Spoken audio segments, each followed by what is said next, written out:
Dangers of crack. What is crack?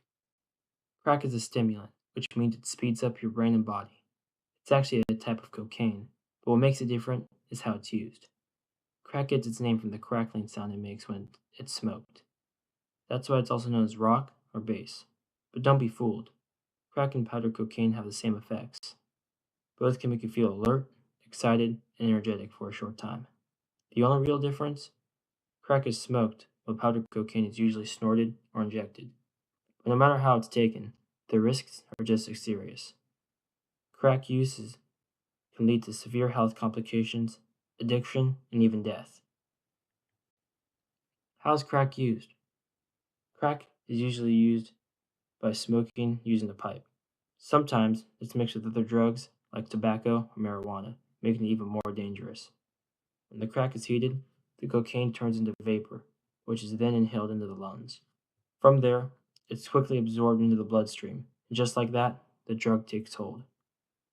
Inside the brain, crack causes a surge of dopamine, a chemical linked to pleasure and reward. That's what creates the intense high. But here's the catch: the more you take, the stronger the high, and the worse the crash. Those lows can lead to depression, anxiety, and addiction. Myths about crack. Only poor people can use crack. Crack is less addictive than powdered cocaine. Once the high wears off, it's out of your system. Crack addiction only affects the addict, and crack is only a problem in big cities. Physical dangers of crack. It is extremely addictive and can lead to many other health complications, such as heart attacks, blood clots, arrhythmia, respiratory failure, stroke, and unpredictable overdoses. Psychological dangers of crack.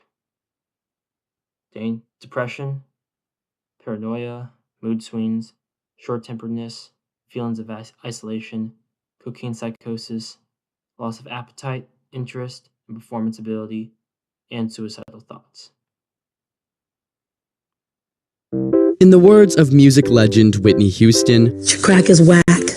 But with all the extra attention lately, thanks to Toronto Mayor Rob Ford, what exactly is crack cocaine? Is it really as whack as it's portrayed to be? Crack is simply another form of cocaine which comes from the leaves of a coca plant. After mixing powdered cocaine with a weak base such as baking soda, it changes composition and a solid is produced, often referred to as rocks. This solid has a much lower melting point than cocaine, allowing it to be smoked as opposed to snorted. In fact, it's called crack because of the sound it makes when heated. But why smoke it? Well, the lungs are an extremely quick and effective way of getting something into the bloodstream. Those with asthma, for example, use inhalers to quickly put a drug directly into their system. When smoke meets the large surface area in your lungs, it too slips right through the membrane and heads straight to your brain in as little as 8 seconds. This is much faster and more intense than the effects of snorted cocaine, which generally takes around 10 minutes to reach the brain. However, once in the brain, crack and cocaine are effectively identical. Initially, users feel energized, alert, and much more aware of their senses.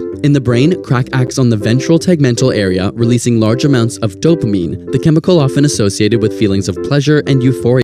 This dopamine travels between brain cells, called neurons, and binds to receptors that trigger the good feelings. Now, normally, this dopamine would be reabsorbed back into the neuron by a dopamine transporter. However, crack alters this process. It attaches to the transporter and blocks the reabsorption, allowing dopamine to build up and continually stimulate the receptors. As a result, you feel, well, really good for about 10 minutes. But soon after, the dopamine levels in the brain plummet, causing an extreme low and often feelings of depression, which is why many users typically smoke more, hoping to reach that high again.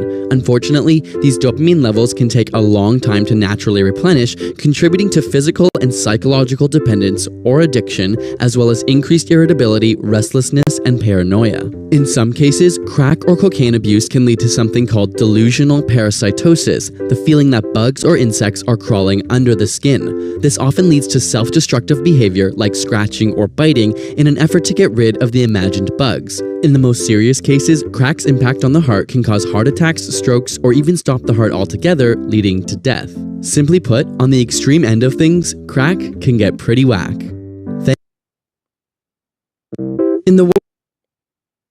Thank you, and these are my works cited.